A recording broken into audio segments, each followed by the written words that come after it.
Hello बच्चों, आपका स्वागत है हिंदी का जादू में। आज हम बसंत बुक का 7 चैप्टर 7वां पार्ट लेकर आए हैं। तो आज हम पढ़ेंगे कबीर की साखियाँ। इस पाठ में कबीरदास जी ने मनुष्य को समाज में रहने के लिए किस तरह का व्यवहार करना चाहिए, किस तरह से रहना चाहिए, उसका उपदेश दिया है। तो चलिए चलते हैं। जाति न पूछो साध की, पूछ लीजिए ज्ञान, मोर करो तलवार का, पड़ा रहने दो म्यान। तो इसमें कबीरदास जी कहते हैं कि हमें सज्जन पुरुषों की जाति नहीं पूछनी चाहिए। सज्जन का मतलब होता है साधु का मतलब होता है सज्जन पुरुष, अच्छे लोग, यानी कि अच्छे लोगों से उनकी जाति ना पूछ करके उनसे ज्ञान लेना चाहिए। मोर करो तलवार का, पड़ा रहने दो म्यान। तो कहने का मतलब है कि मनुष्य को उसकी जाति के आधार पर नहीं, उसके ज्ञान के आधार पर परखना चाहिए। क्योंकि दूसरी लाइन का अर्थ है, क्योंकि जब हम तलवार खरीदने जाते हैं तो उसकी कीमत म्यान देखकर नहीं लगाते, बल्कि उसकी धार देखकर लगाते हैं। क्योंकि म्यान तो वो किसी भी म्यान में रखी रहे, अगर उसके अंदर धार नहीं है तो वो हमारे लिए बेकार है। इसीलिए अच्छे लोगों से उसकी जाति नहीं पूछनी चाहिए, बल्कि उससे ज्ञान लेना चाहिए जो हमारे लिए आवश्यक है। आगे बढ़ेंगे। आवत गारी एक है, उल्टते होई अनेक, कहे कबीर नहीं उलटिए वहीं एक की एक। तो इसमें कबीरदास जी क्या कह रहे हैं कि जब हमें कोई गाली देता है तब वो एक होती है, हम पलटकर उसे भी दे देते हैं तो वो बढ़ते बढ़ते अनेक हो जाती है। कहने का मतलब है कि यदि कोई हमें गाली बक रहा है और हमने उसका जवाब फिर उसी गाली से दे दिया, तो उसने तो एक बकी थी, हमने उसका जवाब देख के एक से वो अनेक कर दिया। वो हमें देगा जवाब, हम उसे देंगे, इस तरह से गाली अनेक में बदल जाएगी। तो बुराई का जवाब बुराई से नहीं देना चाहिए। कहे कबीर नहीं उलटिए वहीं एक की एक। तो दूसरी लाइन का अर्थ देंगे हम कि एक गाली पर भी यदि हम एक गाली भी अगर हमें कोई देता है, हम एक गाली पर भी ध्यान नहीं देंगे तो वह गाली वहीं की वहीं, तो वह बात वहीं की वहीं खत्म हो जाएगी। तो और वह एक की एक रह जाएगी। यानी कि किसी ने हमें गाली दी है तो हम उसका उलटकर जवाब ना दें तो वो गाली एक ही रहेगी। अगर हमने जवाब उलटकर दे दिया तो वो गाली अनेक में बदल जाएगी और बात बढ़ जाती है।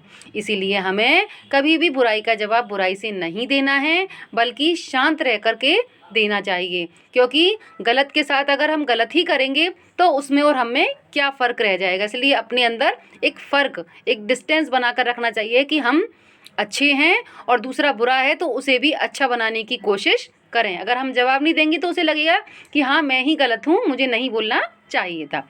आगे बढ़ेंगे। माला तो कर में फिरे, जीव फिरे मुख माई, मनवा तो दहु दिसी फिरे, यह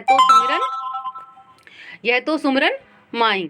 तो इसमें कहने का मतलब है कि माला तो कर में, कबीरदास जी इसमें कह रहे हैं कि माला को हाथ में लेकर मनुष्य मन को घुमाता रहता है। यानी कि जो माला है उसके हाथों में फिरा रहा है वो, और जीभ से भी वो राम राम राम राम बोल रहा है या ईश्वर का नाम जो भी जप रहा है।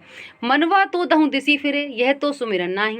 तो वो मन को, लेकिन वो क्या कर रहा है कि हाथों में माला लेकर के घुमा रहा है, मुंह से भी ईश्वर का नाम ले रहा है, लेकिन मन को नहीं शांत कर पा रहा है। मन जो है उसका चारों यानी कि 10 दिशाओं में घूमता रहता है। मनुष्य का मन बहुत चंचल होता है तो वो सारी दिशाओं में घूमता रहता है।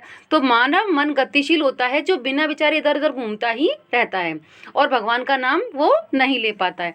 तो वही कहने का मतलब है कि हाथ में माला ले लो और मुख में राम राम करने से भगवान का स्मरण नहीं होता है, बल्कि मन से ईश्वर का स्मरण करो तभी वह स्मरण माना जाता है।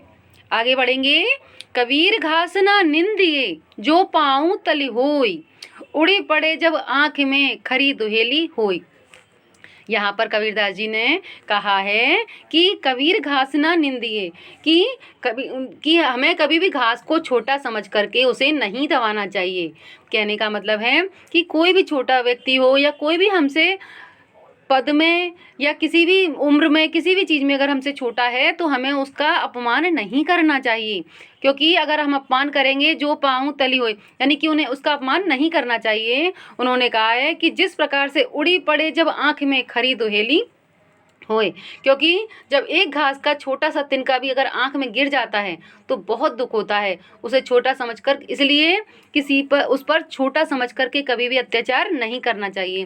कहने का मतलब है कि हमें कभी भी किसी को छोटा समझकर उस पर अत्याचार नहीं करना चाहिए, उसका अपमान नहीं करना चाहिए, क्योंकि जिस प्रकार से घास का एक छोटा सा तिनका अगर हमारी आँख में चला जाए तो हमें बहुत कष्ट होता है, उसी प्रकार से छोटा व्यक्ति भी अगर उग्र हो जाएगा, बदतमीजी करेगा, हमारे साथ गलत करेगा, तो वो हमारे लिए हानिकारक होगा।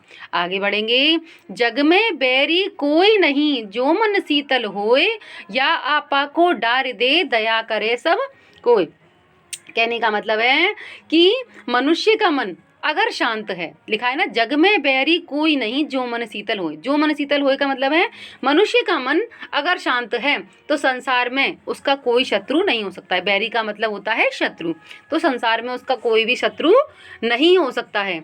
यदि मनुष्य या आपा को डार दे, दया करे सब खोए, यानी कि यदि मनुष्य अपने स्वार्थ को त्याग कर दे, अपने स्वार्थ का त्याग कर दे, तो सभी दयावान बन सकते हैं। अर्थात मनुष्य को अपनी कमजोरियों को दूर करके संसार में प्रेम और दया को फैलाना चाहिए। यानी कि हमें अपने लिए नहीं सोच करके दूसरों के लिए भी अगर हम सोचेंगे, शांत मन से रहेंगे, तो संसार में चारों तरफ शीतलता ही शीतलता होगी, सब कुछ अच्छा होगा, कुछ गलत होगा ही नहीं।